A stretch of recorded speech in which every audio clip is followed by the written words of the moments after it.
Hey guys, what's up? Welcome to another episode of Retro versus Remake. This episode's going to be Total Recall. Before we get to that, just a few updates, I suppose. So I hope you guys enjoyed the Paperboy 2 episode of Console Wars. This Sunday, I'm probably going to do the stream of it, sometime in the early afternoon, I suppose. So if you're around on Sunday, stop by the stream. Another thing that's going on this weekend, I don't know if anybody's in the New Jersey area, but in Somerville, the Angry Video Game Nerd is going to the Yestercade there. So I was like, oh, that's actually kind of close. So I'm going to go check that out this Saturday, August 10th to 12th. That'll be kind of cool. So if anybody's going, you see me there, let me say what's up. Oh yeah, and later that night, this is totally unrelated, and I usually don't promote my band, but if anybody else is in New Jersey later that day, my Nirvana tribute band is also playing a show later that night at Crossroads in Garwood. If anybody wants to see a Nirvana tribute band, come by. We sound good. You won't be disappointed if you like Nirvana. So this episode's Total Recall. We started doing Skype for this episode, and unfortunately the audio does take a small hit. The audio is still better than the first episode, but maybe just not as clear as some of you guys would like. Alright, enjoy the episode. A reoccurring dream, a tech-heavy future, memories that can be implanted, women with 3 boobs? All of this can only mean one thing. We're comparing Total Recall in this episode of Retro versus Remake.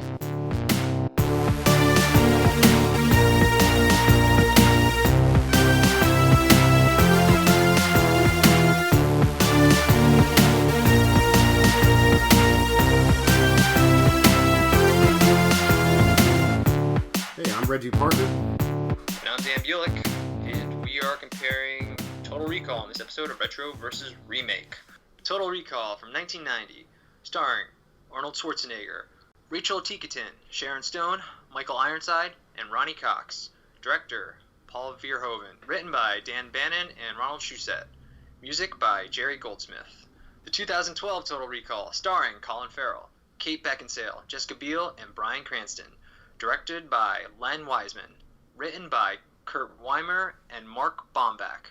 Music by Harry Gregson Williams.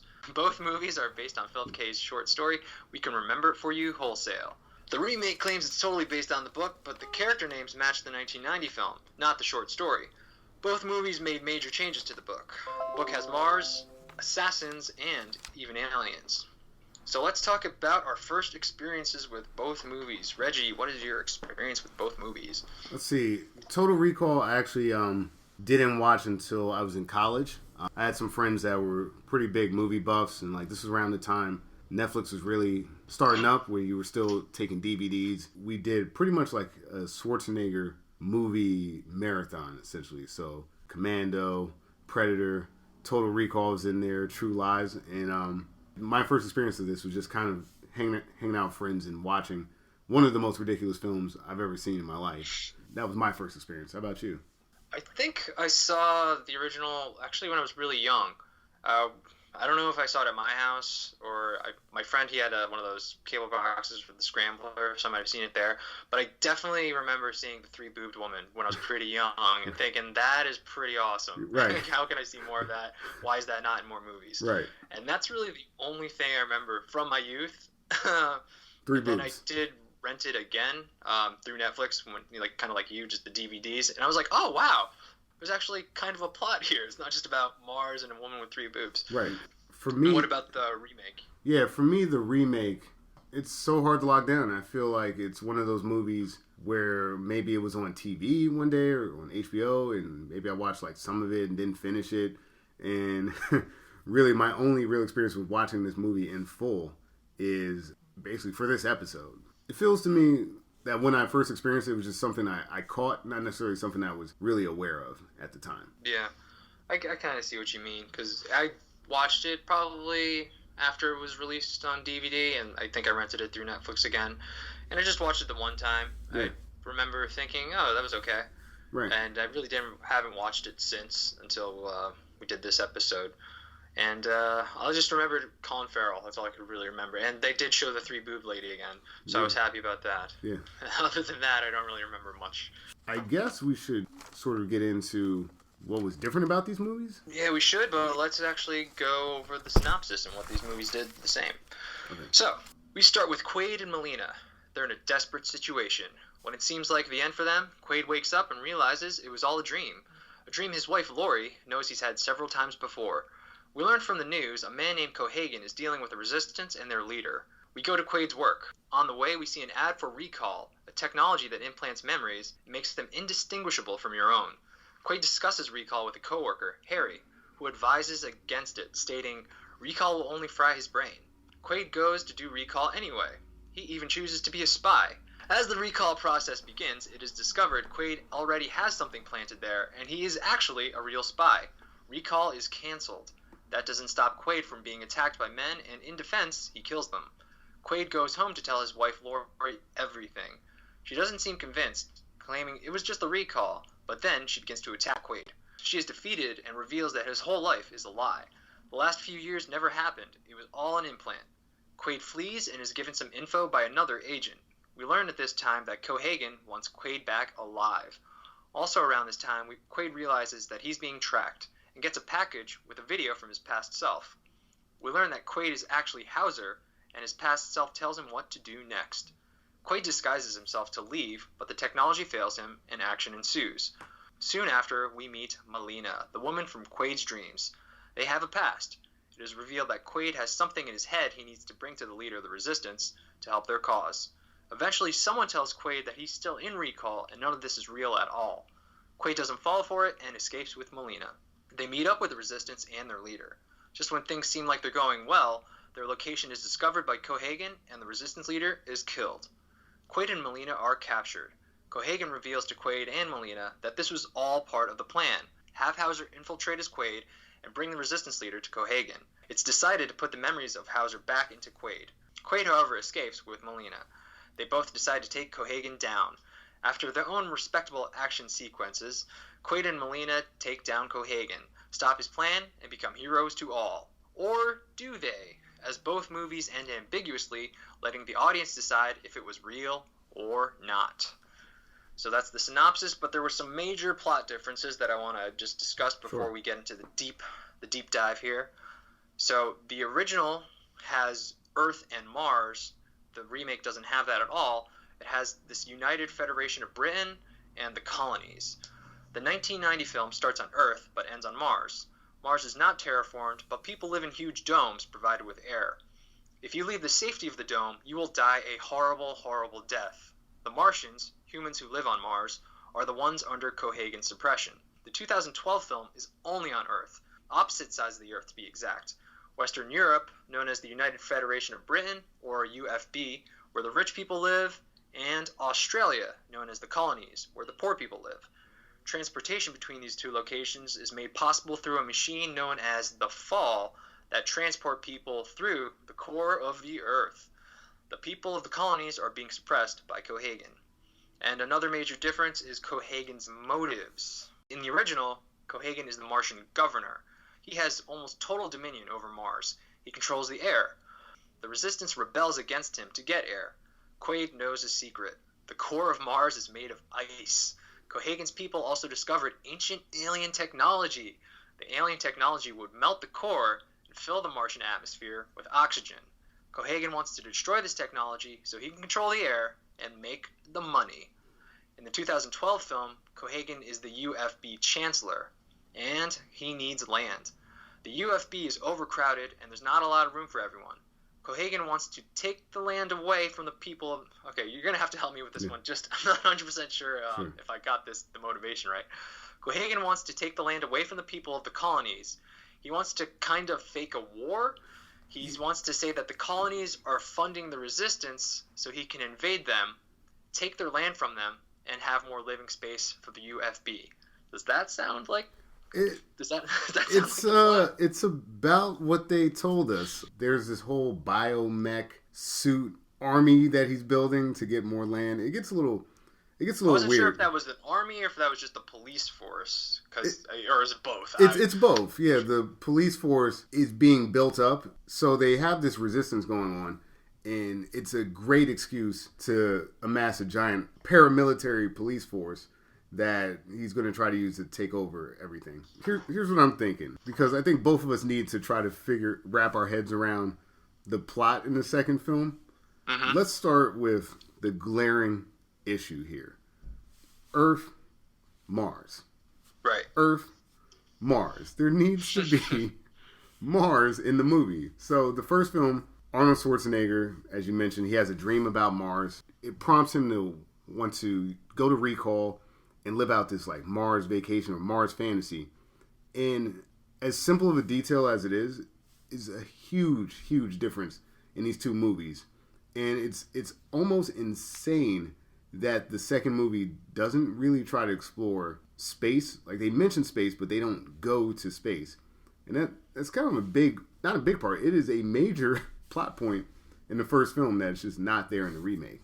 It's not just a major plot point in the film, it's also a plot point in the short story. And Jessica Biel, one of the cast members of the remake, said that it's more based on the short story. It's like, how do you get rid of this major plot point, Mars, if you're going to be true to the original source material? That was an interesting choice, to say the least. It really was. It's hard to discount how important Mars is. Schwarzenegger is doing his classic Schwarzenegger thing, where he's doing these one-liners, and they're cheesy, and they're fun. Get your ass to Mars. Like, that line is iconic line from the movie. And there's no really counterbalance in the new film to get you excited about the location. It's like, okay, we're on Earth. And we may go between different parts of the colony and the United Federation, but there's not really a big scene change that really excites the audience, in my opinion. It just feels like, all right, you're on this place, you don't know what's going on, and you're trying to figure it out. I was going to say that the fact that they had to kind of explain it in this opening text, like, okay, this is how the world is set up now, and it's going to be, half the movie's going to take place here, half the movie's going to take place here, and then there's something that connects them, and now watch the movie. It's like, couldn't they have done it a different way to set up their world instead of this opening, which made me roll my eyes and just go, ugh. Yeah, they gave themselves a big homework project of trying to describe this elaborate political issue on this fictional world. The first film does a great job of just saying, they're on Mars. Yeah, you get it? Here's Earth, here's Mars. We're going to be here, and we're going to end up here. You got it? Yeah, it's like, okay, in that film, Earth is kind of, it's kind of boring. People are bored with their lives, and there's this recall system that gives people a chance to go on vacations and stuff like that. And what's more exotic than going to a different planet? As a viewer, got it. Cool. Earth sucks. I want to go to Mars. This other film, now I need to understand some sort of geopolitical backstory that really doesn't make a lot of sense because you just scroll text on me. There's just less to be excited about as a viewer. Yeah, there's not really a pull for Quaid's character, I suppose, in the remake. Like you said, he wants to go to Mars. He just can't. He's obsessed with Mars. In the remake, he's obsessed with the dream, but that doesn't really take him anywhere. It's not a particular place, or he doesn't even know if it's real. It's just a dream. But in the original, it's like, I got to get to Mars somehow, or one way or the other. I'm going to get to Mars, and you're like, yeah, you can't wait till he gets to Mars. You want to see this happen. Yeah, and they build up this anticipation, and I guess you kind of lose that in the remake. What are you building up to? I want to see this dream girl. I'm not sure. And from a cinematography perspective, the original film gets to play with so much more. Like, the remake has a lot of CGI and things of that nature. It's a more modern, clearly, a more modern film. But you're losing this idea of going from an Earth setting that we're all familiar with and then going to this planet that's not terraformed, and you get really interesting backdrops, and they do some great universe building with the way Mars is laid out on an economic level. There's the haves and the haves not on this other planet. And it takes you, just like the character in the film, it takes you as an audience member somewhere you've never been before. I think it works really well. Whereas the other film, I already kind of don't know what's going on in this universe, because like it's a future space, it kind of has a Blade Runner type vibe to it. But I don't really understand the mechanics of the universe, and they don't do a great job of explaining it. Yeah, because in the remake, I think Quaid lives in the colonies, right? But then he works at the UFB. Yeah, so Quaid lives in the colonies, but then he works at the UFB. So he's already in the first minutes of the movie, he's going from one location to the other. And I kind of was having a little trouble following it, so I didn't really notice much of a difference. Right. I didn't even realize that he had transported through the Earth's core at this point. I thought he was just on a regular train. I wasn't paying attention fully to that opening text that explained everything. Yeah. Because I was like, I'll just learn. I don't need to read this. But wow, I really should have paid attention because he started off in the colonies and he ended up there. Right. But like in the original, you're on Earth for a while. You don't see Yeah. Mars for a long time. So yeah, again, there's a nice build up to it, Right. and anticipation that you want to get there. Right. But you don't need to go to the UFB. You don't need to see the colonies because you No. see it in the first 10 minutes. I liked the effect of going from the colony to the UFB. I thought it was really cool that you kind of get the zero gravity moment, and that's shot well. It's introduced so quickly with no build-up, like you said. All right, it's almost like a parlor trick at that point. All right, cool. The gravity reverses, and the place that you go is nearly identical. So why even go through the struggle of trying to build out these two separate universes where you really could even have the exact same plot without there being another place? It's just like living in a city where there's people with money and there's people without money. You could just be in another part of the city that kind of sucks. Like, I don't know why you have to flip the core of the earth to see that people are disenfranchised. It's just more confusing than helpful. And I think they maybe could have done something more with the look to make you realize, like, this is the colonies. It's like really the lower class, and just make it stand out. So in contrast to the UFB, and just make it, I don't know, just like really slums versus like this really nice, clean, these mansions or something. I don't know. Give me something, because I didn't pay attention to that opening crawl, and I was a little confused. So like, I didn't realize he was in a new place. Sure. I think what could have helped, and these are elements of film. I think what could have helped was with the costume design. Maybe there could have been a more apparent caste system here where, the rich maybe, like in a lot of films, more like flowy robes or, something. Yeah. Like what they wore in The Matrix, right? Yeah. When they weren't in The Matrix. Yeah, it's like, we're rich, you're not, go fuck yourself, Like you said, it's confusing because I don't really know who's being exploited here because everyone more or less seems to be the same, but clearly they're not based on what the movie's trying to tell me.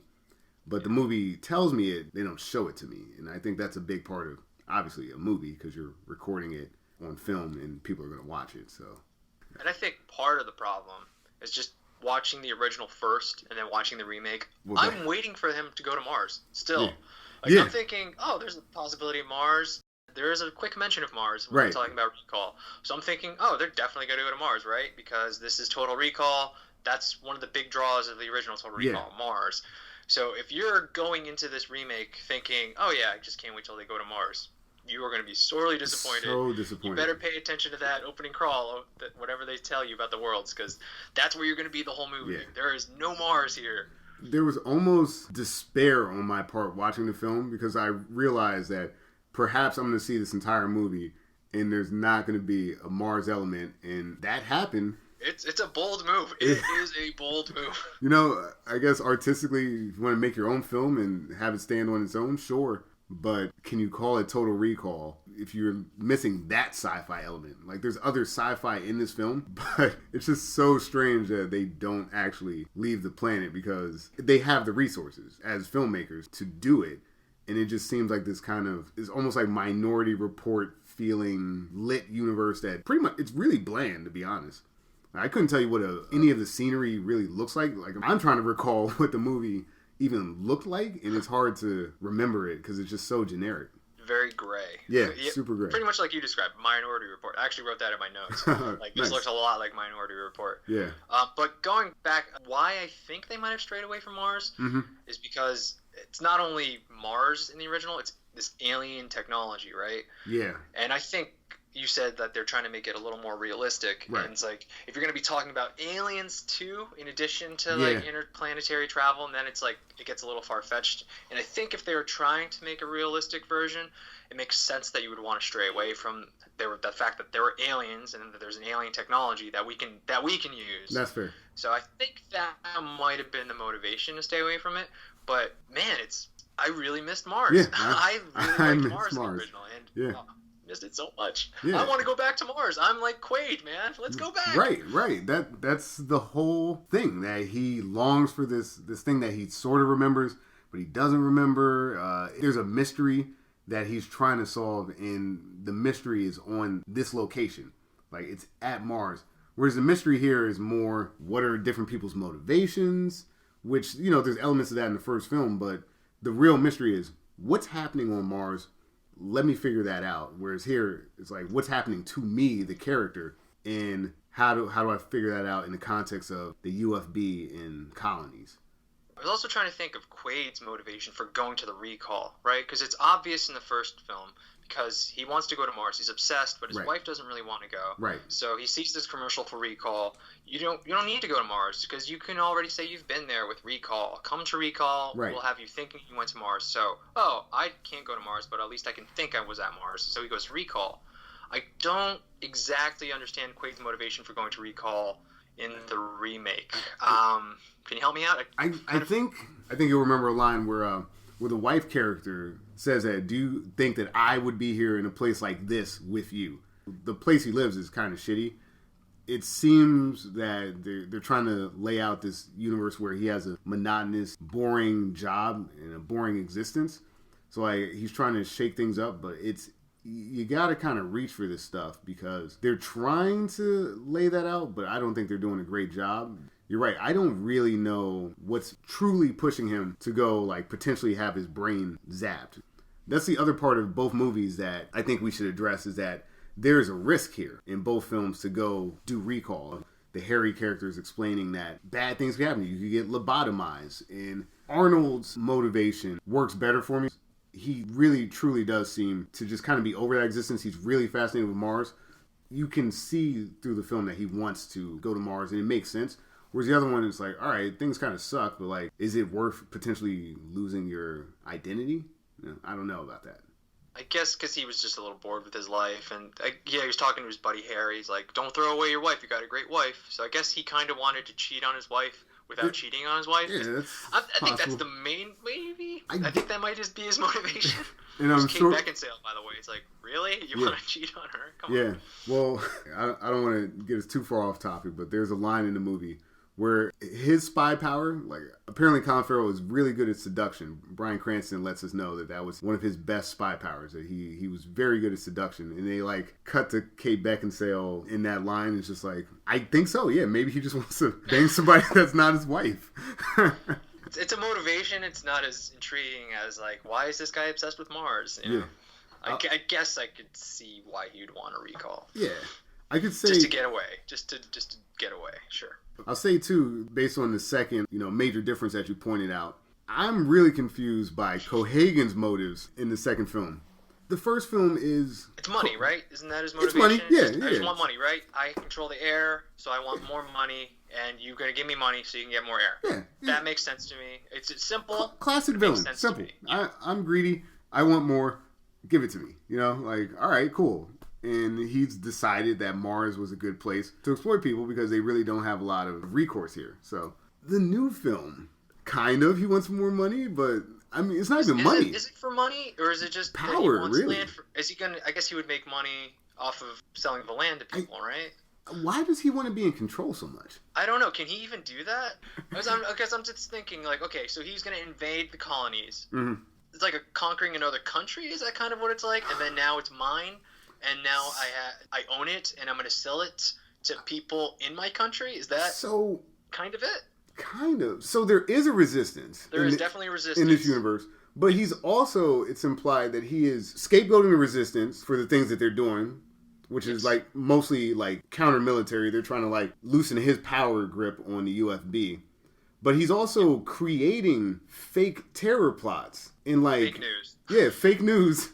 In disseminating it to the people, because as they're going about their boring gray lives, they're getting these CNN type news stories. They're oh, the rebels have done something else today, and I guess his plan is to fabricate enough terror plots in the news that he can then build up the police force even more, so that he's actually secretly building a private army. Basically, he needs to make the resistance look so bad that people will accept that he's spending a ton of money on the police force and expanding that reach. And they're kind of implying that they're not really at that point yet, so it has to look even worse to then, I don't know, let him spend billions of dollars on random shit. That's pretty much the plot. Somehow that's going to let him expand to space. Because they throw that in too, right? Do they? They kind of say know. that, yeah, somehow he's going to try to expand that army so he can control space as well. I didn't pick up on that at all. Wow. It's hard. It's really hard to lock down. At the very least, he wants more power through his own sort of private army. And he's creating biomech robots to do that. So he needs a war. He needs to justify the war. Right. And then he'll get more land for the rich people, and he'll make more money. Right. Kind of. And get more power, I guess. Yeah. I guess maybe at some point he's just going to, like, just single-handedly take over because his army's going to be so strong that, like, he's then just, like, a dictator of the world, I guess? Yeah. You know? It's a weird future. Wait, did they ever explain why the rest of the world was inhabitable? Or no, people just live here and here now? I was going to assume war. So he's a chancellor for the UFB. Right. I guess he has all this power. He can amass an army, and he needs to justify a war with the people in the colonies so he can take over them, take their land. Right. And pretty much expand the UFB, I guess. Right. That's what it's sounding like. But he can't do that if the device that goes between the Earth's core is destroyed. Maybe. They don't have airplanes. They don't have boats. No, the war, Dan. We lost them all in the war. Yeah, it's like you could be building other technology to get to the other part. Like, yeah, how does that work? Now that you have me thinking about it, the entire world is so uninhabitable that you can really only zoom through the middle of the Earth's core to other parts. I don't know. It's really confusing, man. It is confusing. I think I kind of understand it.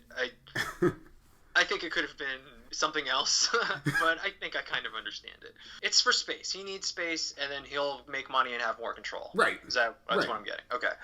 It's so much easier in the original. It's so much easier that you're just like the slumlord of Mars. Yeah. Like, you're just kind of like a dicky guy that, like, has money and power, and it allows you to control the very air that people breathe. And, like, you've monetized something that should be, like, a basic right. It would be like... Yeah. It would be like Trump or someone like that saying, okay, I'm charging everyone for all the water they use. Which, actually, we already kind of do. But, like... Yeah. I got a water bill every month. I don't know about you. Yeah, God damn it. We need to start a resistance, Dan. But no, it's more goonish than just like, hey, here's payment for your, water and resources. It's like, oh no, I will shut down your air because I feel like it, or it's going to further my objective. And that's the type of cartoon villainry from Schwarzenegger movies that I can just say no more. You can get on board with that. Got it. Bad guy. Done. Whereas like Cranston he's a bad guy, but it's just such a convoluted, stupid way to do it that it's like it's preposterous, really. Yeah, it seems like it would just be easier to, I don't know, maybe try to rehab the places that are like that you don't live in. Like, there's like so much of the world that nobody lives in. If they explained maybe if there's nuclear fallout, then it's covered in nuclear waste. Then maybe did they? Because that's actually a good reason why they wouldn't.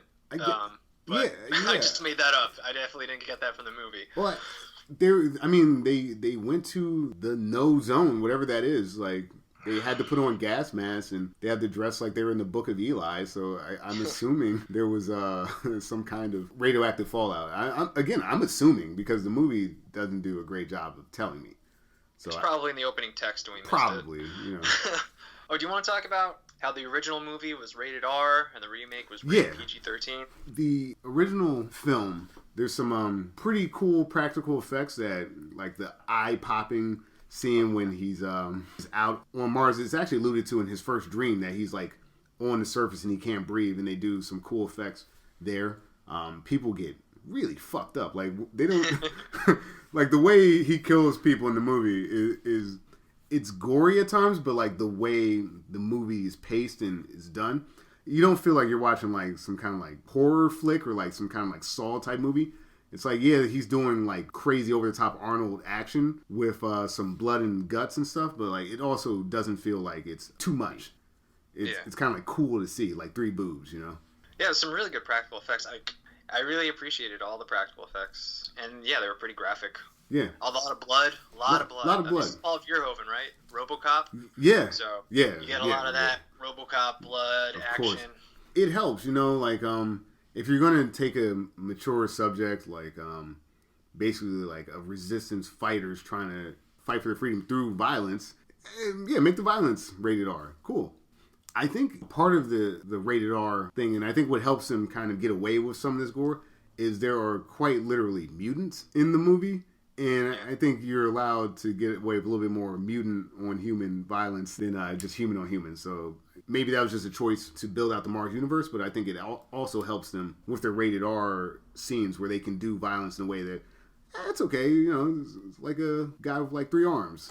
Cool. Yeah. Or like a guy with a guy growing in him. Yeah. That's true. Like, I don't know if they could show that in a PG-13. It's pretty graphic. Yeah. Going to the original movie, Quado, the resistance leader, well, in the remake, he's just a guy. Right. And then in the original, he's a mutant living in another guy's torso. Right. And when you see him come out, it's pretty disgusting. It's really disgusting. You can't look away at the same time. And the use of practical effects there is really incredible. And I don't know if you could show that. That's for kid or little kid to see that. Like, for PG-13, I think that might ruin them. The cool thing is the rated R stuff is actually some of the scenes that are celebrated about the movie. Like that whole eye pop effect is almost like it's like the money shot of the movie. It's a really iconic scene in film in general, to the point where we were talking about it earlier. They won an Academy Award for some of this stuff, Yeah. That type of practical effect actually sort of stood the test of time, even though it doesn't necessarily look super real. It's still a really cool effect. It's still really cool, and I think it helps because the plot is absurd in both movies. Bananas. And it does help it make it, like, I guess, more realistic. Sure. It's like, oh yeah, that could happen. It's not just a computer face that's eyes are popping, or it's not just a computer animated mutant in the guy's chest. Right. Or like even the scene at the airport when he's disguised as a woman. It's all practical. It's all really there. I think the only CGI effect in the original was the X-ray scanner when you saw the skeletons. Yeah. Everything's practical. Which was also a really cool sequence as well, that they're doing the fight with the skeletons and stuff like that. That was a nice sequence. The 2 weeks scene where, he's the large woman trying to like sneak his way past the security. Like, that was really cool. And the way they do it in the new film is they're basically just hologram necklaces. I don't know, there's something really fun about Arnold ripping through this like fake face and like coming out, like dropping an Arnold Schwarzenegger line and kicking everybody's ass, dressed up like an old lady basically. It was pretty cool. They sort of hinted at it in the remake. They had the same kind of woman, and she was wearing yellow, and then she said 2 weeks again. You're like, oh, that's going to be Colin Farrell, because that was just like the original. But the remake does a lot of stuff like that, where you're thinking they're going to go where the original did, but it's like, no, it's just a little tease of the original here. Which is fun. I appreciated those moments. I just think that not to go too far back in this, but I would have appreciated more on Mars. Of course. Let's actually go to Mars. Yeah.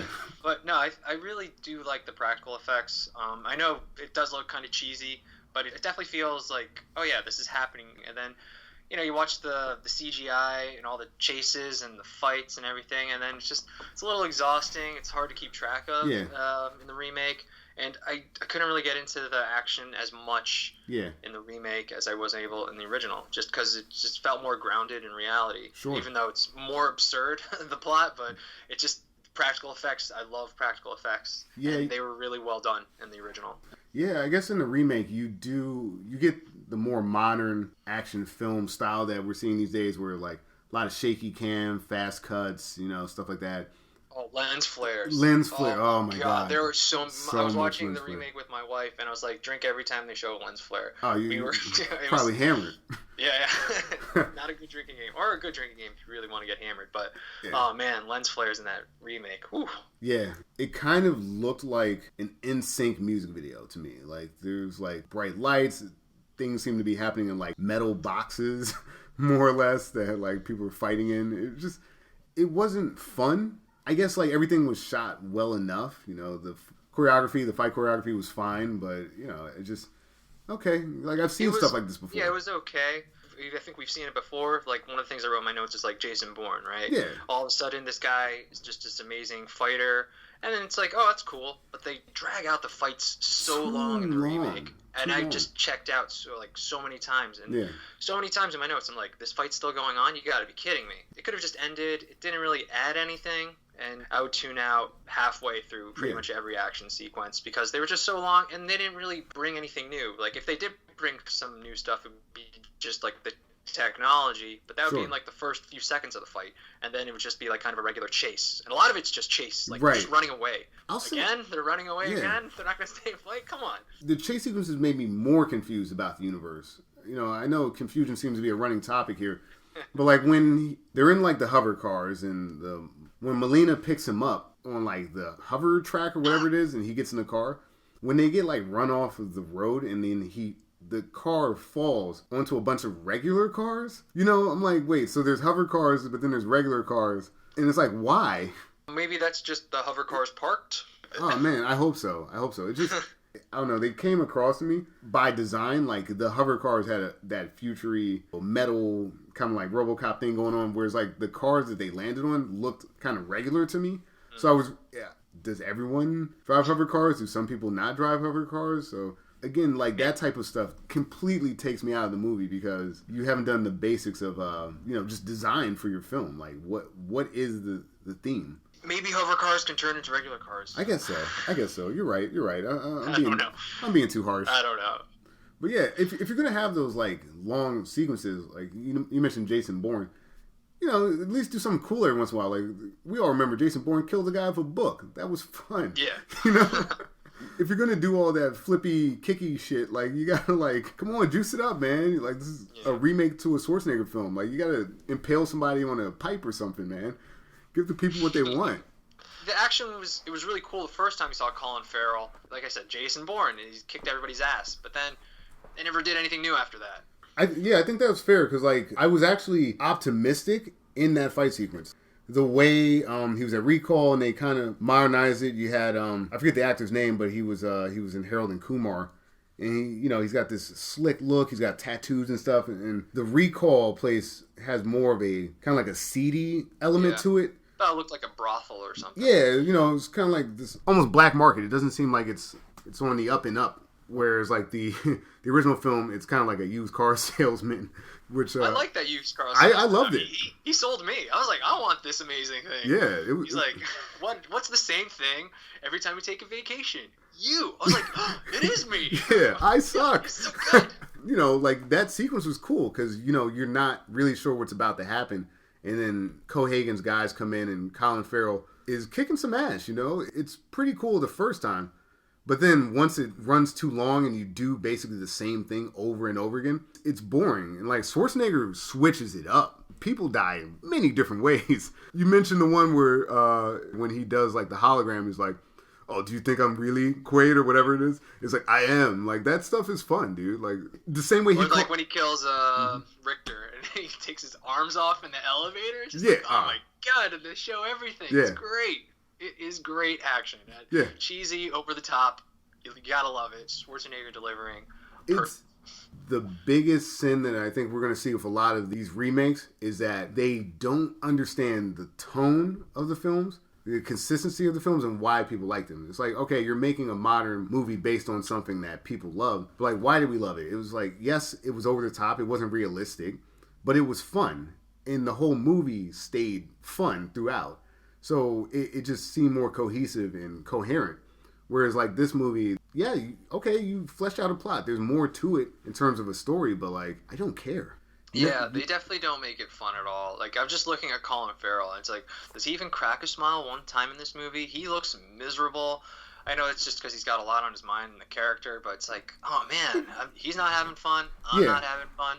But then you got Arnold in the original, and it's like, yeah, I'm having a good time. This is absurd, but man, he's having fun, so I'm gonna go with it. Colin, he's doing a fine job, like he's really good with his face throughout the movie. Like you can see he's conflicted about things. Well, yeah, he emotes a lot better than Schwarzenegger. I mean, he's a much better actor. That's not enough. Some of the stuff that they're making him do is so goofy. Like the piano scene where he's like trying to find the key, and it's just like, Why is he playing a full sonata right now? Can we, like, move on, dude? Like, he's playing the piano for a very long time. In what's supposed to be an action movie. They never really figure out what pace they want to be on in that film. I thought that was alright. I didn't have a problem with the piano scene. You slow down. They just came from another long chase sequence, so just to take a breather there. And then he had mentioned the piano earlier too to Harry. He's like, "Man, I always wanted to play piano." And then to see him kind of like, "Wait, maybe I do know how to play piano." Yeah. Jason Bourne of piano. That's fun. But yeah, I thought that was okay. I didn't have too much of a problem with that. That sounds like you were paying attention to that part. Okay, I forgot about the piano line. I'm a musician. Probably every time we talk about music, I lock in. Maybe that's why. Fair enough. I lock in on arms getting ripped off, man. That's that's my shit. Yeah, that draws me in too. But yeah, Colin Farrell, he did okay. I do appreciate that they didn't give him the same one-liners that they gave Arnold. You know, only Arnold can do that. That's true. And do you appreciate that? At least they didn't do something stupid like that. I don't know if they really gave him his own thing to do, but they definitely gave him something different. Yeah. It definitely felt like he was just kind of going through the motions. Like, I don't know any real characteristics of Quaid, I guess you could say. It's like, he's just kind of a regular guy, but now he knows how to fight. Right. Couldn't really describe his character much further than that. Right. The most interesting action sequence to me, other than, the first recall fight, which ain't bad, it's a pretty good scene. Oh, yeah. When they're on the fall, they're, switching from the colony to UFB or vice versa, and they go zero gravity, and Quaid is taking out people in zero gravity. That's actually a really cool scene, too. It gets a little goofy because, like, he's actually using the propulsion of the bullets he's shooting at people to, like, move around in zero gravity. And then, like, at one point he uses his machine gun almost like a jetpack of sorts to, like, get around. But, like, at least it looked interesting, and it was a different type of action sequence. And I think the movie would have served itself better to kind of mix it up because they clearly had the ability to shoot some very interesting things. Yeah, it would have been nice to see more imaginative action sequences like that instead of just, here's a chase in a car, here's a chase and they're running, it's chase after chase after chase. Yeah. But going back to that zero-G scene, I was watching that with my wife. She had a little trouble with that because she's like, why would there be zero gravity towards the center of the Earth? Wouldn't they just be going more towards the center of the Earth? They would never be in zero gravity, ever. Very true. If they're going for the more realistic... Unless they're hitting some kind of free fall speed that allows for that, but like it's not really the same mechanic, Well, then they would be in that free fall speed the whole time. Exactly. They're approaching the center of the Earth. You're right, because it's not like you're getting faster as you go to the center of the Earth. You're right. Yep, no, I'm back. Yep, you're right.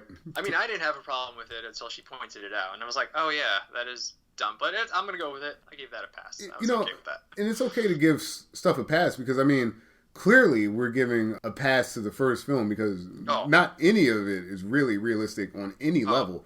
There are so many absurd things happening in the first film that you're just like, wow. But I guess kind of happens often, so you're never like, well, that's stupid all of a sudden. There's a consistency to the stupidness of the first one. So you're not like taken out of it. Like the terraforming stuff, like it's ridiculous that you would terraform an entire planet in like 2 minutes. Less than a minute. Yeah, like the effects of that would be so violent on like anything storms, having decades, maybe centuries of storms. Who knows? It would be ridiculous to change climate somewhere that quickly, but I'm okay with it. Yeah. I mean, you don't want them to die. That's like, I guess it could happen in a minute. Why not? It's a small planet, maybe. I guess the problem that we've sort of identified here is that if you're going to go real. But if you're going to try to mess around with reality like that, we're not going to forgive you because you set up a universe in which everything plays by the laws of physics and reality. Whereas, like, the first one was like, hey, look, man, I'm giving you a bunch of crazy shit and you just have fun, Like, there's this one scene, Arnold's just, super strong in the original, right? He's breaking mirrors. He's jumping through the X-ray machine. He's one time strapped into a chair and through sheer force is able to rip one of the straps off and stab a guy in the neck with it. I was just like, it's so absurd. Steel. Like, it's like a heavy... It wasn't a strap. No. Yeah, it was steel. He ripped it off. In the remake, Colin Farrell has a very similar scene. Well, it is in fact the same scene, they're gonna re-implant the Hauser memories to Quaid. So both scenes, yeah. Arnold's like strapped into this metal chair, and Colin Farrell's a little more. It's like just regular straps. Yeah, it's like just a regular like hemp fiber like strap. Like there's not much to it, but even that bothered me because of how quickly he broke out of it. Because the guy like just put him into it, and he was like, "Rip." I didn't even see like in the remake. Yeah. Oh no, you didn't see? Oh, there's a detail there. His buddy that set him up with all the information that he called him on his hand phone. Yeah. That he was there and he didn't tie one strap on one of his hands. He left it loose. Man, you gotta pay attention there. God, it's so hard to pay attention. I had to rewind that scene 3 times to get all the details. How the guy didn't tie the guy in and how he died, because I couldn't pay attention to who was shooting who at one point. Yeah. Wow. Thank you for that again, because it's just so easy to check out. Yeah. Oh, definitely. So easy. Because I was like, what the fuck's going on with the arm thing? And like, I couldn't be bothered to like watch it again. God bless you for doing that. Oh yeah, I rewound that scene a lot of times. You have to, because it's like, what the hell is going on? Yeah, I was like, wait, how did that guy die? He just helped him. I don't understand how he's dead. That was my main problem with that. The cuts and some of the action sequences were a little bit too fast, and I couldn't follow. Yeah, that's another reason I couldn't follow the action. Just a lot of quick cuts. Man. Yeah. Ooh. Yeah, like even sort of leading up to the scene where he pulls the strap off, just the way Cohagen's guy is like Kool-Aid Man into the Resistance building is just like, what is going on? Like that stuff I actually had fun with because of how absurd it was. But again, because the movie's not trying to be absurd, it doesn't really help further the plot. I want to actually go back to motives and talk about Quaid's character. Sure. In the original, you find out that Quaid was Hauser, and Hauser is actually, it was his idea to infiltrate the Resistance, right? Right. And to get this implant to become Quaid. And what happens is he takes on this new persona of Quaid, right? Sure. And that's not really who he is. He was Hauser, this bad guy, and he wanted to trick these people so he can infiltrate them. But he takes on this new Quaid persona, and he runs with it. He's told that he can be Hauser again. His new persona says, no, I'm going to stay as Quaid and help these people. Where in the remake, Hauser himself actually realizes, oh, this is bad. I need to help these people. So when he becomes Quaid, it was actually Hauser's decision to be good or do good. Right. And even so, he's really a good guy in the remake. But in the original, he's actually a bad guy that took on this good guy persona. And the good guy persona just took off. Right. And he was never able to go back to being a bad guy.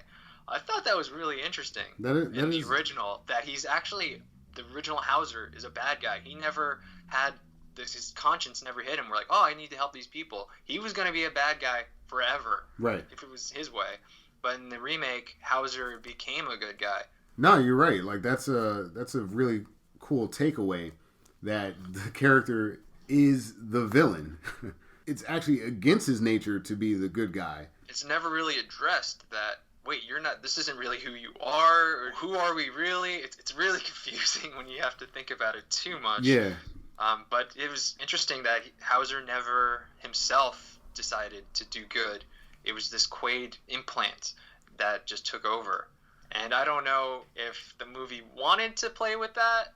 It doesn't really go into it too much. It was just more me thinking, like, this is kind of confusing.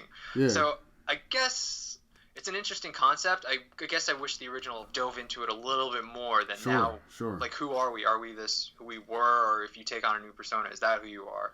Right. I guess that's one area I wish the original covered. And the remake just says, no, he's just turned a good guy, and that's why he's doing all this good stuff. Now, you're getting into this element of the choices that we're making. Are they just really based off of what we believe our memories are? By changing your memories or messing with your memories, it's actually affecting your ability to do good or to do evil. I don't know if they're necessarily trying to explore that, but it's in there. They should make a sequel and just maybe dive into that more. I think that'd be really interesting to go into. Yeah. Why not? You could reboot it again in a... Oh, great. We'll do another episode? Yeah. Because, I think that's why, that reboot got off the ground, that people are fascinated by these elements. And we're kind of expecting that reboot's going to explore a lot of the fun stuff that captured our imaginations in the first film and it misses the mark by just getting too muddied up in a story that, like, the parts of the story we don't care about. You know, I think... Yeah, it would have been interesting if they said, like, who are we? If our memories play a lot of who we are and our memories are fake, it's like, what are we? That would have been really interesting for the remake to explore. Yeah. That's actually very cool. I'll work on that script, don't worry. Yeah, no, cool. We're going to be rich. Very thought-provoking. Yeah, I know the original didn't really go there, but it was there in the original. Right. So I thought it was worth talking about. I guess one of the other things we didn't really talk about was the mutants versus no mutants. Right. Obviously, in the original, you have Mars, and because people get bad air, they mutate. Yeah. I guess maybe there's that science again. Maybe there's some And radioactive element to the air coming in or something like that. And in the remake, of course, you don't have mutants because there's no Mars and there's no bad air. What do you think about mutants versus no mutants? You know, we touched on it a little bit in terms of with the violence and, you know, the R rating, but in terms of creating the us versus them environment, it's a little bit more natural to see that element when people are mutants. The decisions of the bad guy have affected the population in a way that they're mutating, and, like, it's just so clearly fucked up. You know, it's like it's a messed up thing that Cohagen's doing to these people. But it also gives them their own character, their own personality, that for you as a viewer, now you do know what the resistance, quote unquote, is in this film, because it's the people whose very health and livelihood are being affected, and it's changed the way they look, so that for a viewer, you know good guys versus bad guys in a very easy way because of the Mars mutations that are happening. I like it. It's more kind of goofy stuff that doesn't necessarily need to be there, but, like, is all part of the world building of the director and, you know, the people doing the cinematography. It's just like, yeah, it's a cool element, and it makes Mars uniquely distinct from Earth. I'm a fan of the mutations in that sense. No, you bring up a good point, though. It gives a face to the people being oppressed by Cohagen. I can't put a face to the people in the remake. No clue. Just regular people. They don't spend any time with them. You don't see any of them except for maybe some people in the Resistance. Yeah, it's like, now that I think about it, I can't put a personality or a face on the people in the remake. It's like, you know, okay, a couple guys in, like, dusters and some like Fallout Zone, but, like, why do these people resist? I guess because Bryan Cranston or, you know, Cohagen's evil. I guess that's why they're resisting, but people's motivations aren't really fleshed out enough in the new film.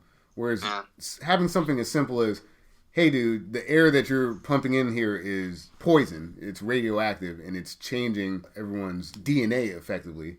It's like, all right, you're clearly doing something very evil here that needs to be addressed. But at the same time, it's giving these people more personality for the viewer.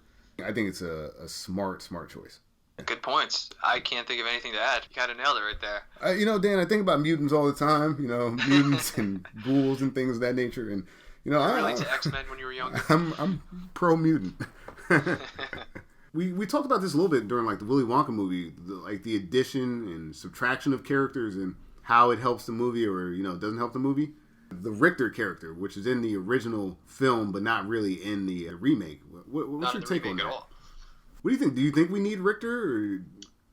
I like Michael Ironside. I definitely appreciated his performance, but I think the remake did it right there. I don't think you really need him, because then you just stick with the wife, Lori, and, you know, might as well just stick with Kate Beckinsale. You didn't need to get rid of her and replace her with some random other dude. Yeah.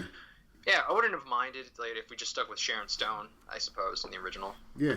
It's kind of cool to just consolidate that because, you know, Richter is effectively doing the same thing. It's just like now there's just multiple people chasing him for the same reason. It does help to just consolidate that into less moving parts because otherwise it just gets a little busy for no real reason. Ironside, though, you're right. Like, it's a great performance, and his interactions with Arnold are a lot of fun. But from a storytelling perspective, you really don't need him. Yeah, you don't need him. You didn't need him or his associate, that guy with the glasses. I don't even remember that guy's name. Yeah, I don't remember. Yeah, they were both missing in the remake. I didn't really miss them too much in there. So I was fine with that decision. You give Kate Beckinsale enough. She was able to carry it, I felt. Yeah, I think she did. I think she did a pretty damn good job. And she's good at the action sequences, so no problems there. The original, it was a very character-driven movie. Everyone kind of has their own sort of over the top performance that's going on, and it all plays really well together. The other film, you know, of course, everyone's got personality and everything, but I just feel like the character don't get a lot of chances to really make an impression like you see in the first film. All right, so let's talk about the actors that play Cohagen. We have Ronnie Cox in the original and Bryan Cranston in the remake. Now, Ronnie Cox, he's good in the role. I think he's pretty much doing the same role that he did in the first RoboCop movie, right? Old white guy that's just like has all the power. Yeah. I didn't see too much of a difference. I mean, I liked his role in RoboCop, so I was fine with him pretty much being the same character in this movie. Sure, you know, plug him right into this film. The villain ultimately didn't need to have a lot of backstory behind him. I think we talked about that a little bit, where really his main focus was greed in general, not even specific greed. So plugging in that same sort of RoboCop, I'm an old white guy character works for this movie as well. And then you have Bryan Cranston.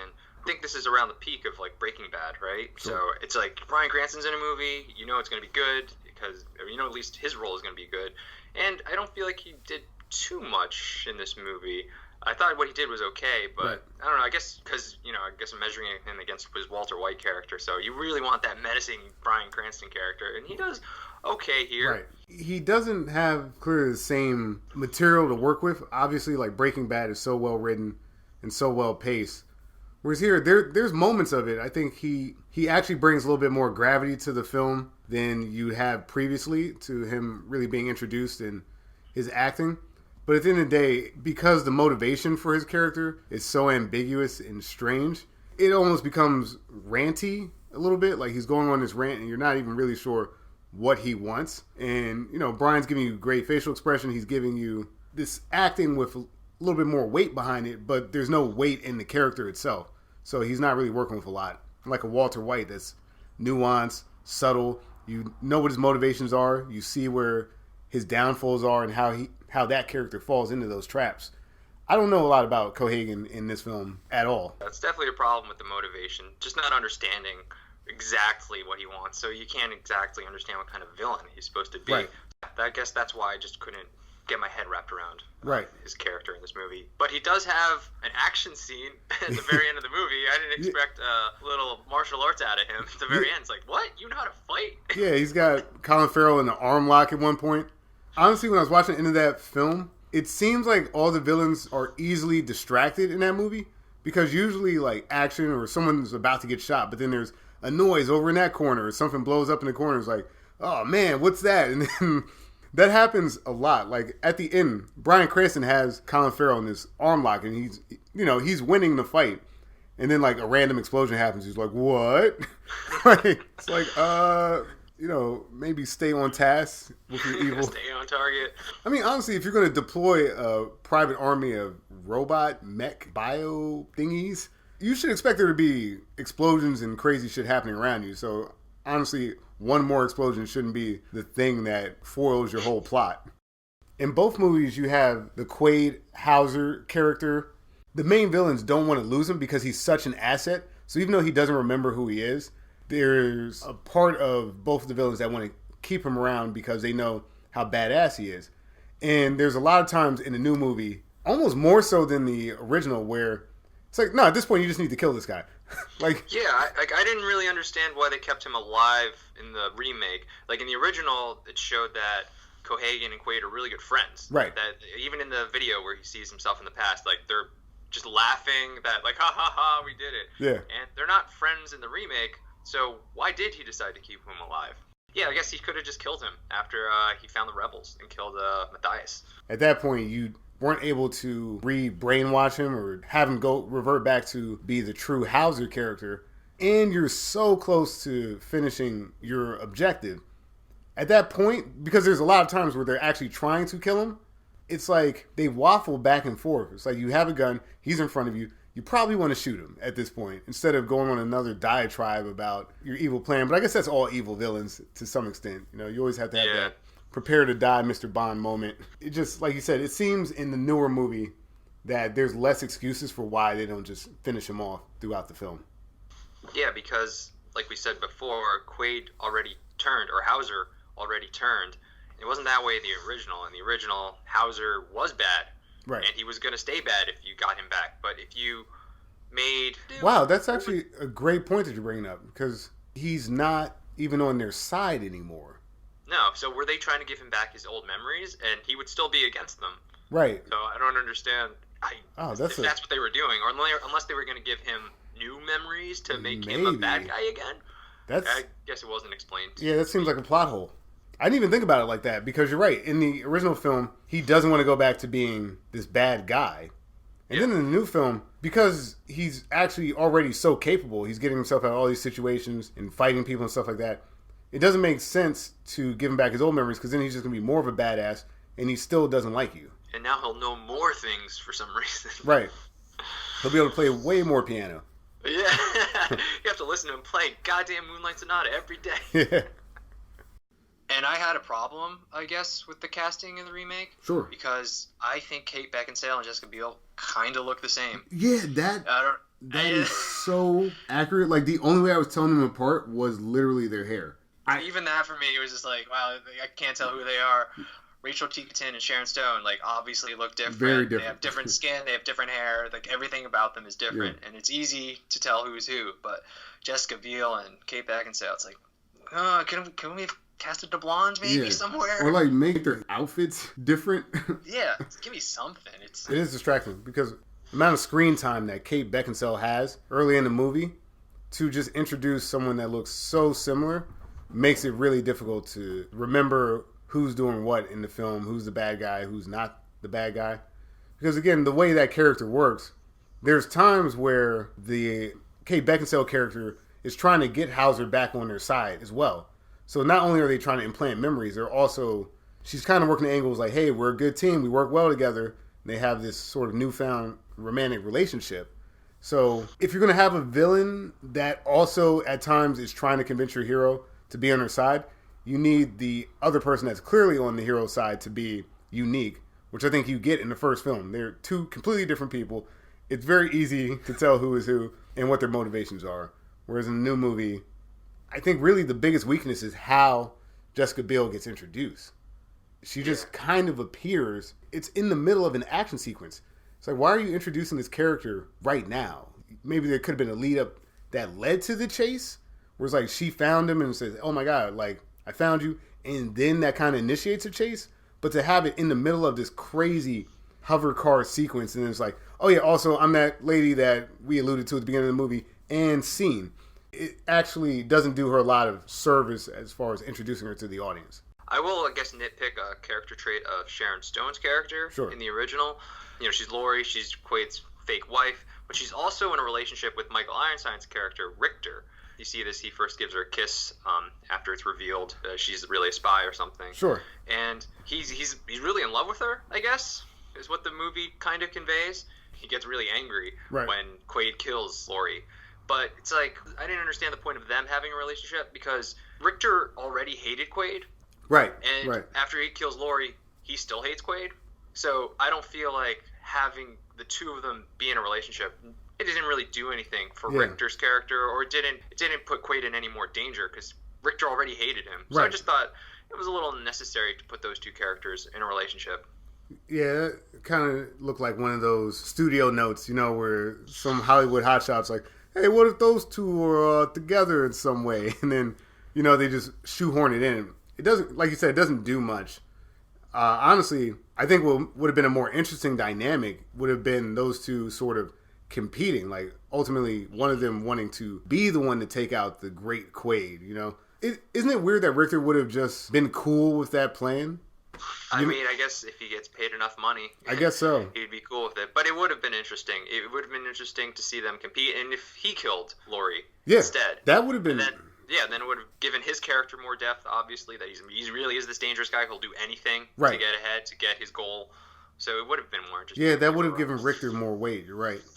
I think that it would have been cool to see the dynamic of Richter kind of going for like the strong guy approach to trying to take out Hauser, and then maybe having this like femme fatale character that is using her feminine wiles as it were. You know, it's just a different approach to trying to kill somebody. Would have been kind of cool. Yeah, so it's definitely a good move for the remake to just make those characters one character. Yeah. I didn't have any problem with Kate Beckinsale. Going back to it, it's Jessica Biel. Like, she nothing. She gave me nothing. Yeah. I didn't really understand her character's motivation exactly, and I don't know, it was just, I guess, a flat delivery that left no impression on me. And she looks too much like Kate Beckinsale again. Which is actually, that's kind of funny in the context of the movie. They have that like fake out where Kate Beckinsale has a neck hologram of Jessica Biel, and it's just like, oh, I guess that was a different person. Yeah, it's so funny. I was writing in my notes. It's like, you didn't need the fake face thing because you look exactly the same. Oh man. Just have your regular face. Yeah. I thought that was so funny that they actually did that. I was cracking up for all the wrong reasons with that scene. That scene's kind of crazy too. That somehow in sequence, somehow they got mixed up enough that the wrong protagonist is in the ambulance with him or whatever the hell that was. Where would there have been time for someone to swap in and not be the person that's like clearly in the scene? You know, like Jessica Biel didn't go anywhere. They never went anywhere. So how does like Kate Beckinsale just do that fake out? Like it was kind of confusing because like when would that even have happened? Yeah, the way I took it was that I don't know what Jessica Biel was doing at that point, but I'm just going to assume that Kate Beckinsale just snuck into that ambulance thing, and that she just put on this mask without telling anybody, and nobody was really looking for her, and she didn't really do a switcheroo. She just kind of went in. I didn't really take her as actually taking her place until like the very last second. I mean, that's just how I interpret it. No, that's fair. That's fair. I don't know, man. Neck holograms is just, eh. I mean, it's definitely not as fun as having the full bodysuit. Well, obviously, you couldn't have Colin Farrell be that big woman because he has the body of a man. So he had to be a man at the thing. But you had Arnold do this funny thing. It's where so he's dressed up as this huge woman. So and then just funny. 2 weeks. 2 weeks. It was such a great sequence. Such a fun sequence. That's so and there much was fun. No fun in the remake when they did that. It was just like, it's just glitching. At that point, it's like, all right, like I guess your tech is shitty. Yours is malfunctioning for some reason. You know, like the other one, it's so preposterous to be like this full-on suit that just kind of like covers you. And it has to be a big suit too to cover Arnold, you know? Yeah, like I can definitely see that glitching out. Like that's fun. The Arnold tech makes more sense to malfunction based on, again, on the universe that we're in. Whereas like this more future-y Colin Farrell tech, it's kind of weird that technology is failing in that universe. I'm probably being too harsh, but I do just prefer people being large women than just like hologram. You're right, it's just way more fun. I thought there was some cool technology in the remake. Just going to when he first did the recall, there was that sort of camera gun that shot into the room. That was and then, cool. Like shrapnel, there was like cameras everywhere in the room, and then they were able to view the room from like every angle possible. I thought that was really cool. That was really cool. The hand phone was, kind of cool, but then it was really cool when you could put it to a piece of glass and then you could see everything on a huge display. So they definitely did some cool things with technology. Absolutely. Even just the hover cars, like I kind of complained about the scene, but yeah, no, that's cool. The tech was really, really cool. It created a lot of lens flare, but it was definitely a damn lens flare. Yeah. I know they had the smart fridge. Something we have now, right. Smart fridges. I don't know if we had those in 2012, but not really. We definitely have them now. Yeah. The remake actually does a really good job with the tech. I have to put advantage in that field for the remake just because you're getting the neck holograms, the hand phones, like you mentioned, those like Minority Report screens. The technology is truly integrated into the universe in a way that makes sense. The technology works more because actually everyone is using it. Whereas in the original, Earth is kind of like the Earth we were used to. And Mars is a little bit more techie. But in this remake, everything is kind of integrated. And it makes sense in the world that they built. It seems very practical. Like everybody, like you said, everybody's using it. It's everyday stuff that it's just more advanced. Everything's smarter, I guess. Yeah. It does a good job of giving you that futuristic feeling. So if you're not going to go to Mars, at least it gives you, okay, this is the future. All right, I now have a setting in the film. Whereas the original, we know when it was filmed, so that's your context, but it's not really clear necessarily that it's 1984, or whatever time it is in the film. 2084. Okay. 2084, and they have the worst picture phones in the world. Yeah. So let's talk a little bit about the tech in the original. So okay. Like I said, they had these picture phones, these huge devices that have the smallest screens on them. But they tried. You could appreciate it. Absolutely. I suppose, in 1990. The one thing that my wife really liked was when Quaid gets to the reception office in the original, and she's doing her fingernails with just like the touch of a pen. That was My cool. wife was like, "That's so cool." That was cool. I think the equivalent in the new film is, I think the receptionist has like a tattoo. It's almost like an LED tattoo, so it shifts and like changes. Oh yeah, they had those cool tattoos. Yeah, I guess that was kind of like their play off of that scene. But no, it was actually pretty cool in the original that she's changing her nails.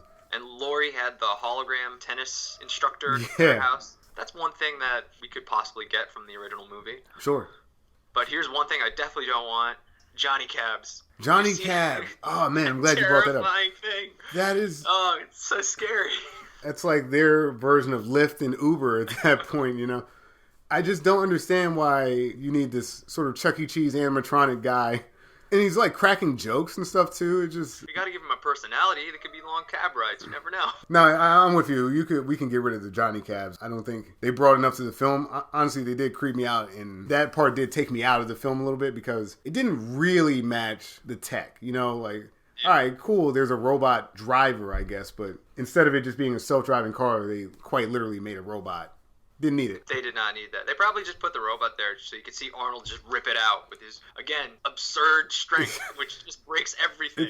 So you could just see him rip it up, and then you could just see it blow up later. Yeah. For the smallest reason. It just blows up. It was like, what is happening? This movie is nuts, but it was still fun as hell. But it's just over the top in every way. I feel like there should have been a technological reason why he was so strong. Like, they should have probably alluded to some sort of gene editing. At least the new film, at least they explain that there's like this biomech technology that's making this police force superior than your average human. Oh, I didn't pick up on that. Interesting. Yeah, like, that's why all the police were robots. They looked like just regular robots, but they used the term biomech, so I guess there was some sort of either DNA component or there's something that also made them biological, not just machine.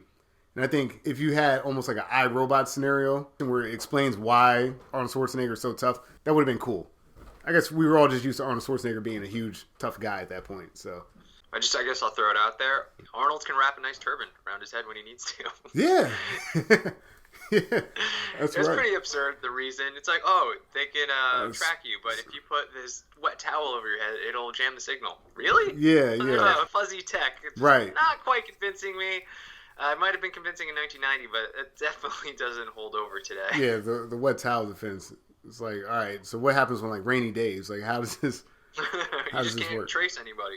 Yeah, I guess that film has the grosser removal of the tracker. Oh, definitely. Yeah. Again, it's that use of the practical effects, and Right. I really dug it. You know, that's not really Arnold's face, because there's no way you can get that out of somebody's nose. Yeah, But it was so interesting to watch, and I really appreciated it. Just watching Arnold reach in through his nose and pull out this huge golf ball-sized object. it was crazy. It was crazy, but I bought it. Yeah, If you had done that in CGI, I don't think I would have bought that at all. No, it wouldn't have been the same. Not at all. Yeah, As opposed to just cutting something out of your hand, which is definitely more believable. But it was just so cool. Yeah. Just so cool to see him pull it out of his nose. well, we'll say that because they don't have the same access to CGI, it is impressive that they're able to portray this futuristic tech because, you know, a lot of stuff had to be hand built. A lot of care has to go into making real world items look like futuristic items. And of course, you know, the new film, it's hard to knock it just because they have the advantage of CGI. But I'm going to knock it because 2012 CGI does not hold up. You know, practical effects, even though they don't really look real, it holds up a lot better than things that you know aren't real because your eyes are telling you that is just some 3D model bullshit right now.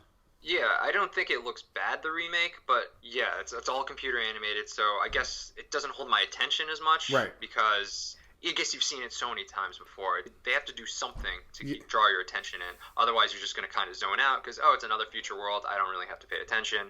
As opposed to the original where it's all practical. It's all really there. You're just curious, like, how they're going to use it or how they're going to do that. Like, how is he going to pull it? Oh, my God, that's how they're going to do it? Right. Wow, it was shocking and it's really satisfying to watch. Okay, let me just say one more thing about the action sequences. Sure. I know I already ripped on the action sequences a lot, but I guess one of my problems was that there was no stakes ever. You'd always have Melina and Quaid getting chased by Lori, and these long chases, and nothing happened. They'd start getting chased, and then they'd get away. They'd start getting chased and get away. Like, nothing ever changed. Right. Like, in the original, I know it has more characters, but at least people were dying. You know, there was stakes. Yeah, even though, like, Sharon Stone's character was kind of like Michael Ironside's, you know, she died. And then you had Michael Ironside's, like, assistant, he died. And then the people that were helping Quaid and Mel, they died. So there was stakes toward every fight. But in the remake, nobody died. It was the same thing over and over again. Yeah, besides Harry, I mean, he's not even in the film long enough for you to really care that happened. A lot of the villains are basically robots, so who really cares if they die, you know, faceless masses. I think one thing the original does well to add stakes is to have almost this hostage situation with the air. These people need oxygen, and our main characters have to find a way to get it to them before they die. So, like, you have stakes built in right there. Whereas, you know, it's an action movie. You don't know if the main characters are necessarily going to die because they usually live in action films. But because you've brought in this element of you've got to protect the people of Mars, it actually adds some stakes and makes things a little more interesting. And they made Mel and Quaid friends with people on Mars. Right. So there were people that you could connect with. Like, oh, I know this person. Like, he helped them earlier. So, yeah, you could be like, oh, I don't want him to die. But right. You weren't introduced to anybody. Right. Other than the main characters in the remake. That's So true. if people were going to die, they weren't people you knew. You didn't really feel the effect of it. I think the action sequence where Benny tries to take them out with the drill, it's cool because there's a betrayal there. You know, they trust him. He's helping them out, it's seemingly, with things, and then all of a sudden he's trying to kill them. Interactions like that help you, as an audience, enjoy the action scenes a little bit more because you don't know who you can trust. So when you add an element like that, it's like, oh shit, like anybody could be against him. It could even make you doubt Quaid and the Molina character's motivation. Is Molina really on his side as well? So there's more intrigue in the original in terms of where some of the action can go. There's a lot more characters in the original, but they're a lot more interesting than the fewer characters we get in the remake. Right. Even in the remake, when they introduce the rebels, it's so short. We barely meet the rebels. We're introduced to Matthias for a minute, and then he's killed right away. Yeah, it's like, all right. Like, I guess that guy was cool. I guess I'll miss him. Was there 3 minutes of screen time for the rebels? Like, he didn't really do anything. Like, the original reason for the rebel leader was so he could read Quaid's mind. In the remake, he doesn't read Quaid's mind. They hook him up to a machine. So we don't even need this guy. Right. He's the leader. We don't see him leading or doing anything. Missed opportunity there in the remake. I think it's little elements like that that really make the difference in these films. Because when you're watching it, it's really not a bad film. It's just not interesting. The subject matter was handled so well in the original, and then in the remake, it's like, okay, like a couple more bells and whistles with the tech.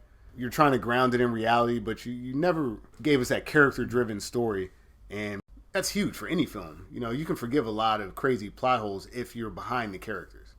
It's so much more interesting. You don't know what you're going to see next because it's a completely different planet. You don't know who you're going to see next. You don't know who you can trust. There's just so many things playing at once, and it's pretty well balanced. Yeah. And then the remake doesn't have any of those, really. No. I don't really care what I'm going to see next because we're still on Earth. There's not really that element of trust. Can I trust anybody? And the characters just aren't that interesting. No, they're not.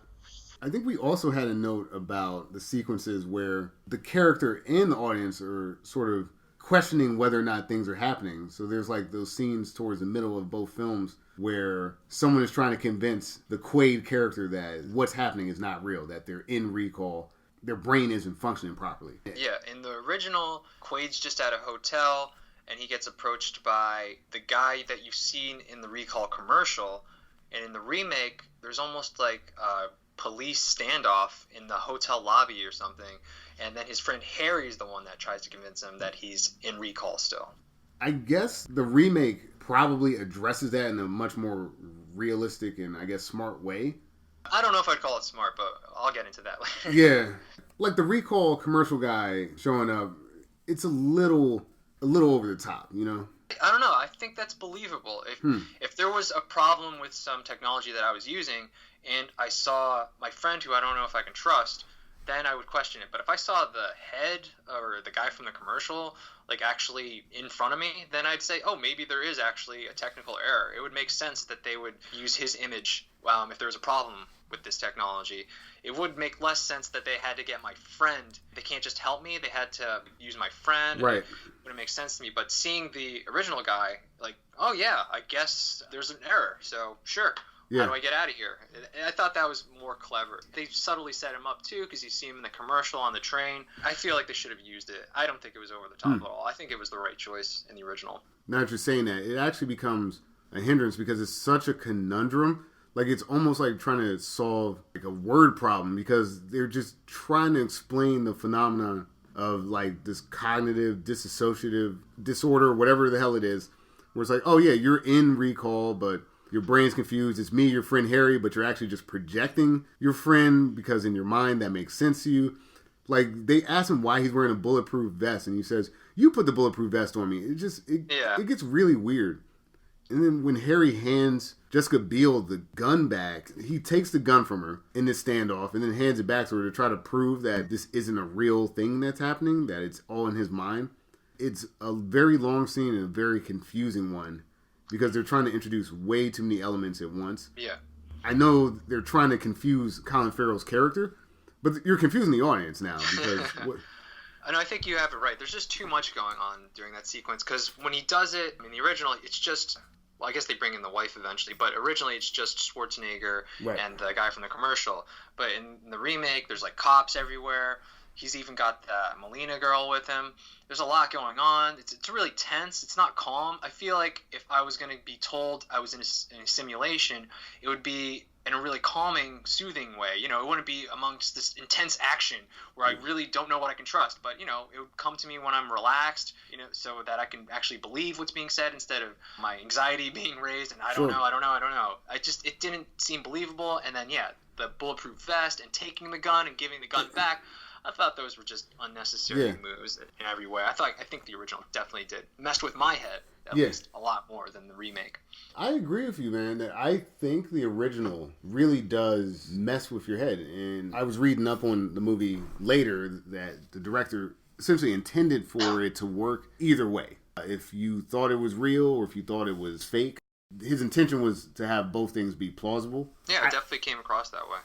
Like, watching it again, it was like, oh man, I really want it to be real, but there's enough in there that it's like, man, did that really happen? You know, like, it's much more satisfying in the sense that you don't get the resolution necessarily, depending on how you're watching the film. Like, they do a really good job of playing with the elements of real and fake in a way that, like, obviously even that scene in the middle of the movie has already sort of laid the groundwork for you to say, man, I believe this or I don't believe it. And it's funny because, like, both of us are watching it, and I guess maybe based on our interpretation of what's happening, we're having, like, different ideas about what makes more sense in that sequence. I think the original, for me, definitely messed with my head more. Like, is this real or is this fake? I agree. And the remake, I didn't feel like the remake he was in a simulation at all. I felt like this is all real. Like, it didn't convince me until I guess you get to that ambiguous ending. The work of making you think whether it's real or not just happened at the end as opposed to throughout the film. And I think the first movie does a very, very good job of laying a lot of groundwork. And there's like little things that are said and subtleties that happen throughout the film that actually kind of allude to really both things potentially being true. I heard something where they kind of described it as like a Schrodinger's cat kind of situation. You know? I can see that. Which is great that like a movie like that, you know, Arnold Schwarzenegger isn't really known for being in like kind of brainy sci-fi flicks, but like they really nailed it in this movie. Yeah, he's usually just in a movie where the good guys won, everything's fine, but left with the more ambiguous ending this time. It's definitely not what he's usually in. Yeah, that's for sure. All right, I wanted to talk a little bit about the music too. Okay. Both movies. The composer for the original was Jerry Goldsmith, and then the composer for the remake was Harry Gregson Williams. So Jerry Goldsmith, I guess he's done the music and like some classic movies like Aliens and Gremlins. I'm actually familiar with Harry Gregson Williams because he did the music in one of my favorite video game series, Metal Gear Solid. So I was pretty excited to hear his soundtrack for the remake.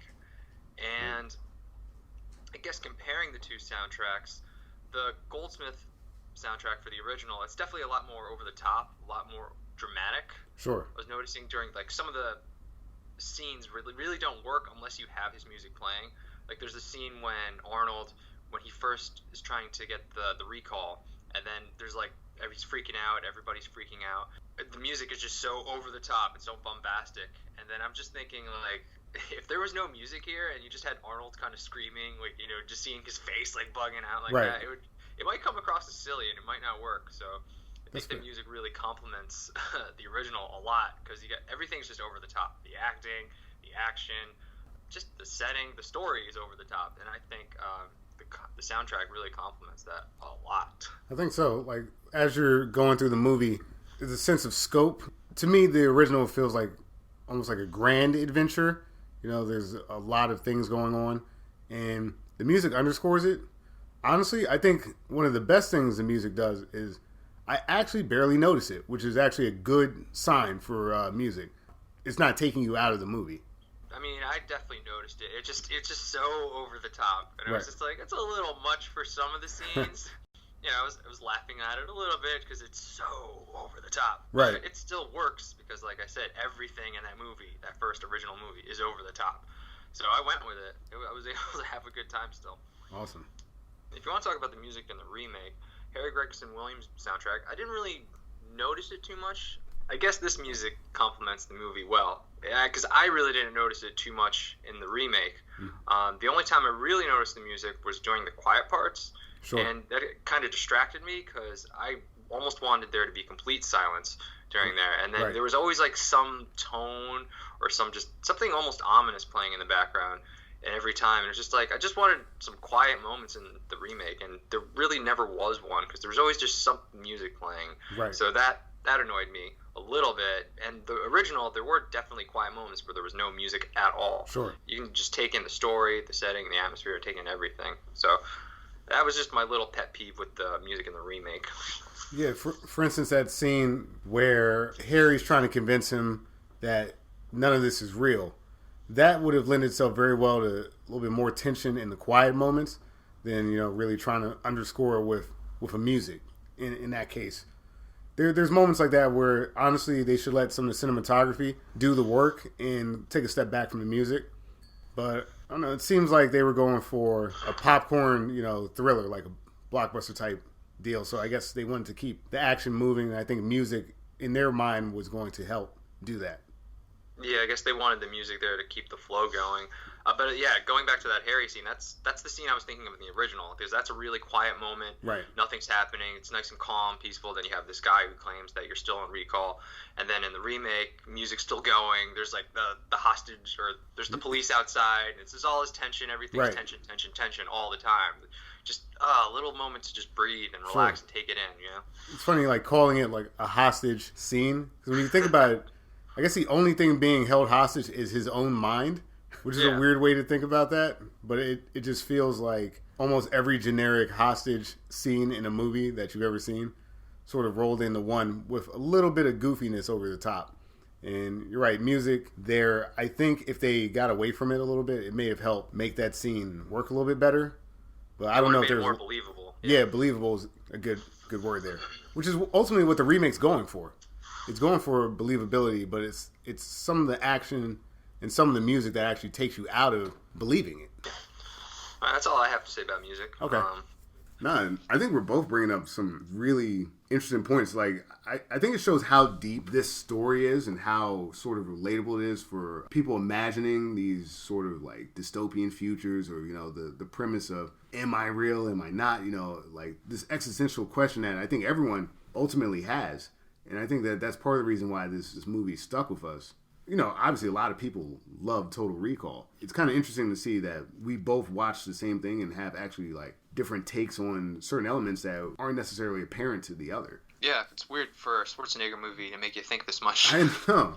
And it's the Schwarzenegger movie too. I'm not thinking a remake when I'm thinking all these deep questions, because I just don't see it in the remake. Yeah, the remake, you know, it's just elements of it are there, but like obviously when we're getting into sort of deeper conversations about the philosophical questions, they're strangely enough coming from an 80s action flick.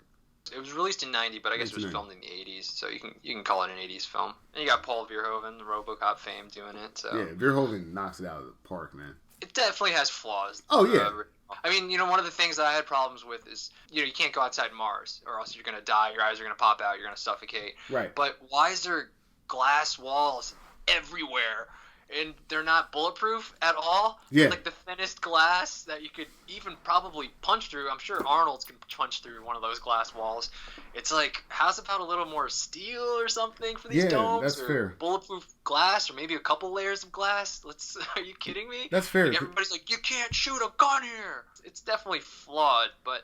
Yeah, because everyone is using guns in a situation where clearly it's not safe. Yeah, there's elements like that are glaring examples of this doesn't really work, but I think somehow the movie has charmed most people to just ignore these very obvious plot issues. Yeah, you're having enough fun, I think, that you're just like, all right, that definitely doesn't seem plausible, but I'm having a good time, so It's okay. Kind of going back to setting, it's just so much more interesting to see somebody's take on another planet. And I'm glad that even if it doesn't work sometimes, like you were saying, like the glass and like the way things are terraformed, it doesn't really matter if it works or not if you're engaging with the environment as a viewer. It's visually appealing and you're happy that they did it, whether or not it would work in any sort of real sense. Yeah, you gotta suspend a little disbelief. Mm-hmm.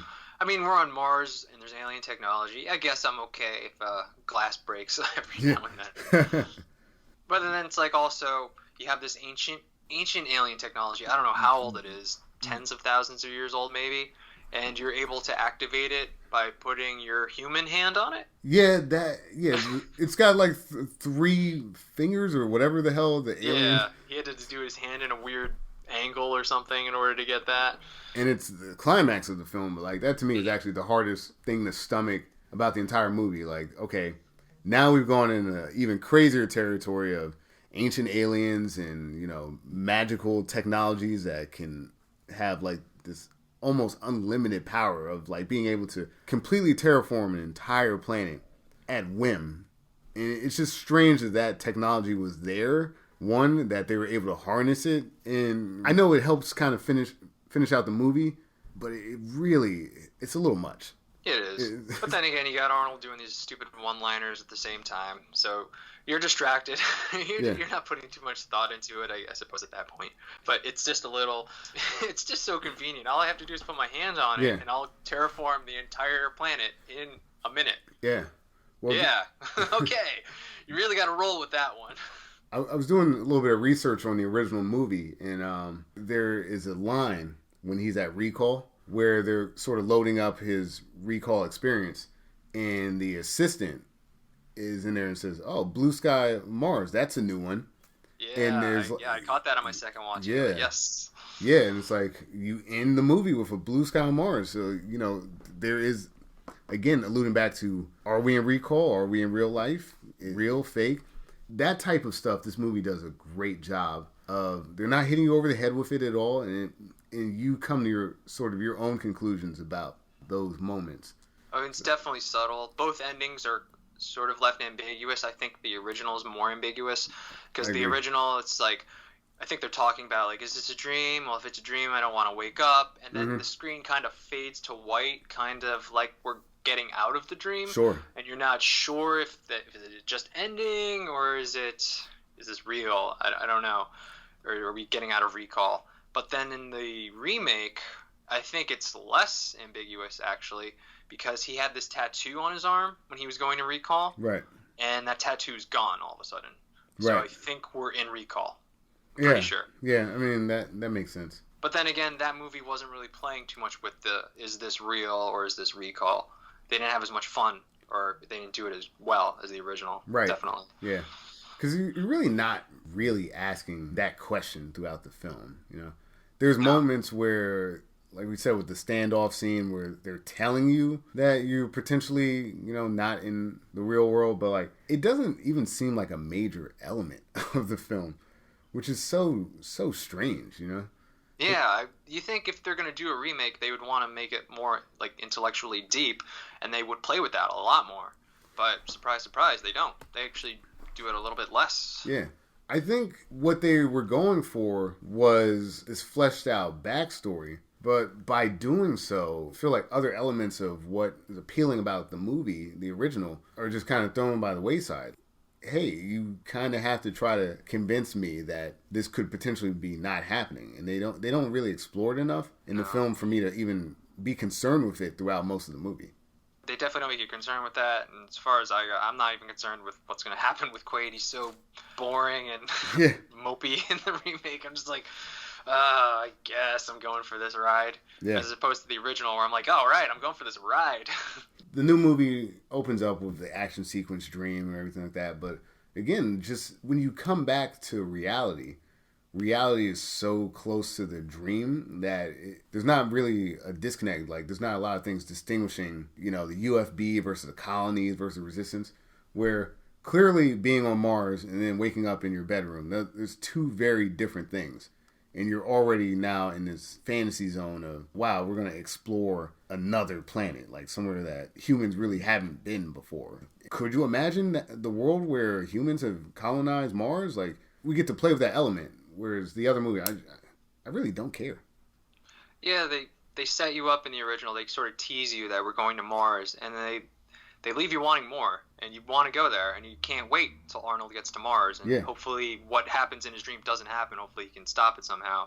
And in the remake, you just see a regular action sequence in like a hallway, in an elevator shaft, and I'm okay. I don't need to see that. Right. I'm not going to be taken away to some amazing place if the dream becomes reality. I didn't need to go for that ride, but I definitely want to go to Mars. We had a lot of opinions about the movie, Dan. I think we should get to the part where I guess we review this thing. The review system that we have currently is, was the remake worth doing? Should they have made it, or should they have just skipped it? What's your take on the Total Recall remake? I mean, if you haven't heard it from everything I've talked about already, I just feel like the remake, while it looks nice in some places, it's like the action I didn't really care for. The characters, I didn't think they were done as well. My main thing is like they have really cool elements, but they're both a little bit absurd. And I'm able to go with it more in the original because it's a lot more fun. Everything's set up just, I want to go there. I want to see what's going to happen next because it's a little over the top and I can't believe it, but it's still fun at the same time. And then the remake, it's definitely over the top with some of those action sequences, but I really don't care.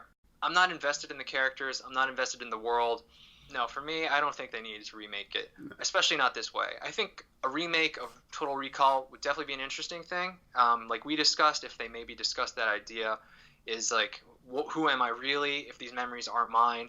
I think that would really be interesting. But just making sort of not even a beat-by-beat copy, but just getting rid of some of the elements that made the original so interesting, grounding it in more reality. You took a lot of the fun out. Yeah. I really didn't have a good time watching the remake. I kept checking my watch, seeing how much longer this movie was. For me, no, this did not need to be remade. The original, over the top, cheesy, but it's a fun ride, and you'll have a good time. So, no, they didn't need to remake this movie. Coming in for me, I agree. I mean, just us talking about the different elements of the movie, I think that we've come to some more interesting parallels in just our conversation than what they actually put to film in this remake. The thing that I keep focusing in on is that they're adding this backstory, but they're doing it in a way that what they're adding to is not the parts that we even care about. Instead of focusing on the idea of the existential crisis, who am I? Does this matter? Is this real? Is it a dream? Do our memories affect who we ultimately are? It's like, is that what we're truly made up of? There's a fun way to remake this. There's a much more interesting way to remake this. What we got was not it. On an individual level, it's a fine enough movie, but because it is based on the context of this original incredible film, no need to do the remake. Not this one, at least. So I'm with you on that. They should not have made that version of Total Recall. All right. So it looks like we're in agreement. Yeah. And like, I think Jessica Biel, I might have said this before, she said it was more based on the short story, but they kept the names of the characters the same in the movie, because in the original movie they changed the names of the characters, and they kept the names the same. So you could defend it by saying, oh, but it's based more on the short story, which, A, they kept the names from the original movie, and B, they got rid of Mars, which is in the short story. Right. So this is definitely a remake, and a poor one at that. Yeah. It's just so strange that they had that budget, that cast, and they just missed the mark so hard. Like, it's just like none of their performances really get to shine because there's not much there for them to work with. Oh well. Maybe next time they'll get it. Yeah, well, that's it. Definitely check out the original if you want to have a good time, and check out the remake if you want to see something boring and bland. Your choice. But thank you for listening to this episode of Retro versus Remake. I'm Dan. You can find me at Console Wars Guys on Twitter. Any suggestions for any future episodes or anything? And I'm Reggie Parker. You can find me at RP Comedy on Twitter and Instagram. And we have a website, rpcomedy.com. And I guess if you guys want to watch Console Wars on YouTube, youtube.com/Console Wars. Nice. Some retro gaming goodness.